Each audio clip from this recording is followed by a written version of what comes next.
Hello again, it's Lock Noob, and we have another really good master lock.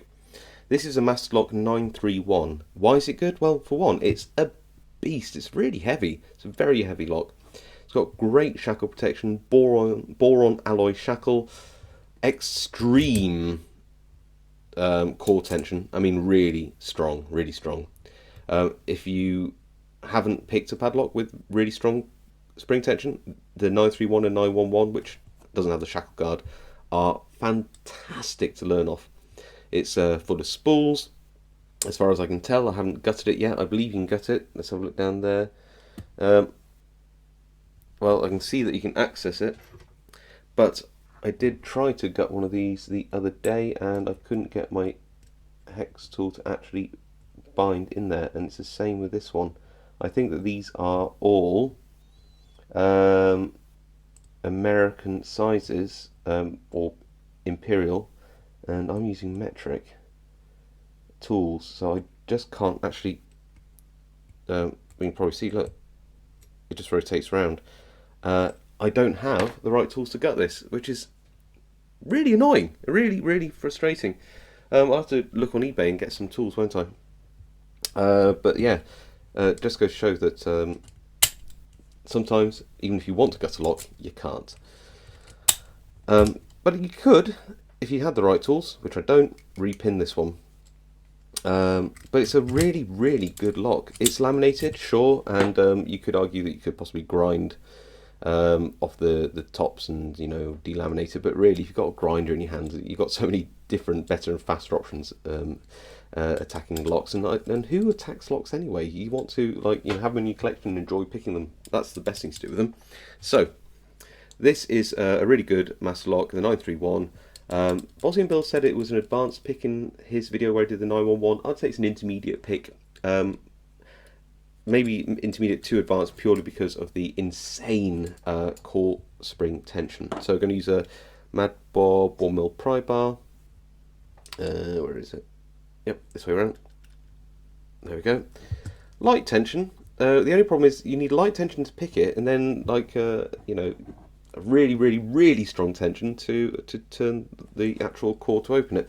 So it's an interesting balance of play. So light tension, just go along the pin stack.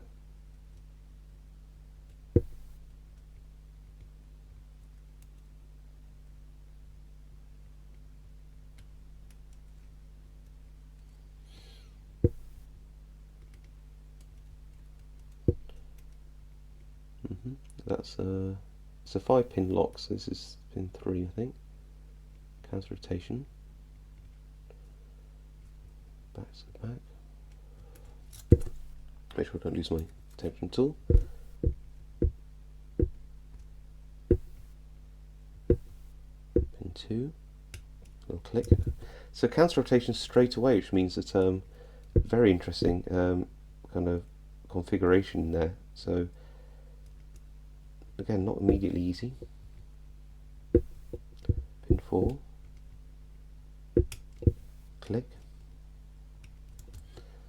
Get my tool straightened again.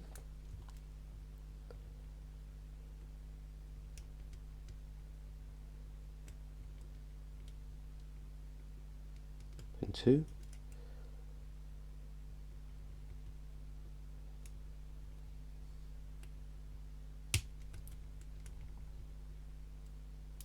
Four.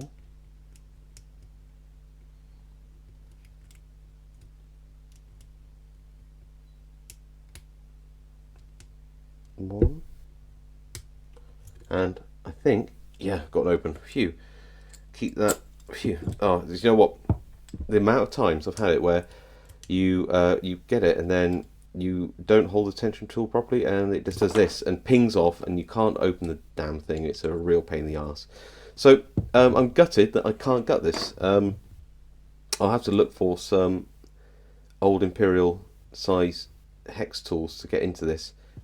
Okay, so as I explained in my last Master Lock video with the brass Master Lock Pro, I couldn't get into my Master Lock 931 to take the core out because all of my tools are, well, they're metric. They're all in millimeters. So I needed to get a tool set which is all in imperial, so in inches essentially, before I could open it. So literally, it's the day after, on the way back from work, I managed to get this hex tool. It's really cheap, but I can't imagine really needing to use sort of imperial measurement hex tools that often, so this will probably do. But it does mean that I can finally gut this lock for you. Now, in the Master Lock Pro, the brass-bodied one, I encountered what I predicted, which is a mildly serrated pin and a lot of spools. Now, this isn't a 6-pin lock like the last one, this is a 5-pin lock. But it wouldn't surprise me if it's similar, actually, that it is 4 spools and a mildly serrated. That seems to be, and all the key pins will be standard. That's my prediction anyway. That isn't bad, by the way. That's still a step up from all standard pins. And if it's anything like the Pro, that I just gutted, then it will have some really nice spooled pins. So let's have a look. It's not very elegant, is it, this tool? Oh, okay, that's a good sign, isn't it? So, just check that. Good. Oh, that massive. Oh, that's a really long screw as well. Okay, so I don't really need that anymore, not for a minute. And looks like a very standard Master Lock core. In fact, it's slightly different to the Pro, which had a bit longer at the front. Still 6 pins, so you could pin this to 6, but I believe it's still a 5-pin lock. We'll have a look when we get inside, just to double check.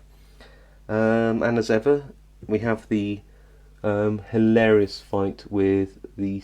Oh, hold on 1 minute. Aha. We've got a crimped core. Now, I wonder if I can get in. I wasn't expecting that. I believe that if you turn it, you might be able to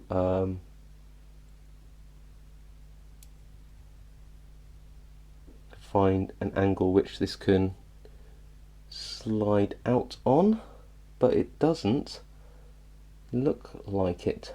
I could turn it around and get the key pins out, but then that'd be a real pig to get back in. So if I turn it around, you'll see that I can see the key pins exposed. It's not going to get me the driver pins. Okay. I'm just pushing gently on the back of the lock to see whether I can find an angle where the crimping... Ah, yes, here we go. So, found an angle, but will I be able to get a follower past that? That is another question. And what I don't want to do is... so we push that there and turn it slightly, like that. Will I be able to follow it?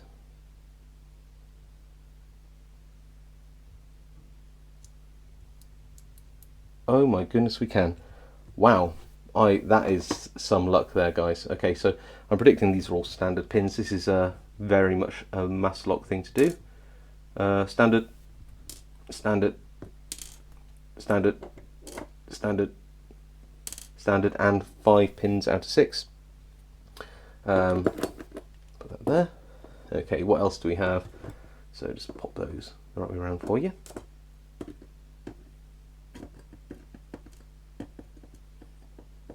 Nice. Okay.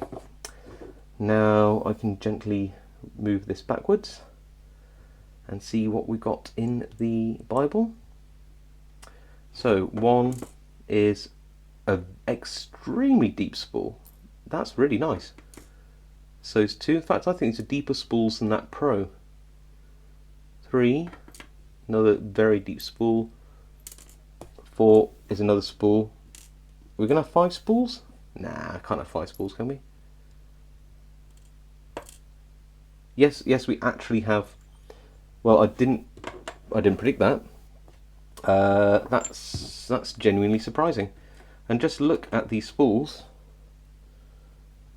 That is a really nice spool, very deep. That's where you get all that feedback from. Nicely shaped as well. I like that a lot. So okay, that's a little surprise there from Master Lock with that 931. You see all the pins there. So standard key pins. Clearly, serrated key pins would be nice for overset trap, but did not expect to have 5 spools, especially ones that deep. This one in particular is a real doozy, isn't it? Okay, well there you go. Hope you're as surprised as I am. I didn't realise it had a crimped core, and I certainly didn't know that it had 5 spools. So yeah, well done, Master Lock. Okay, hope you enjoyed, and I'll see you next time.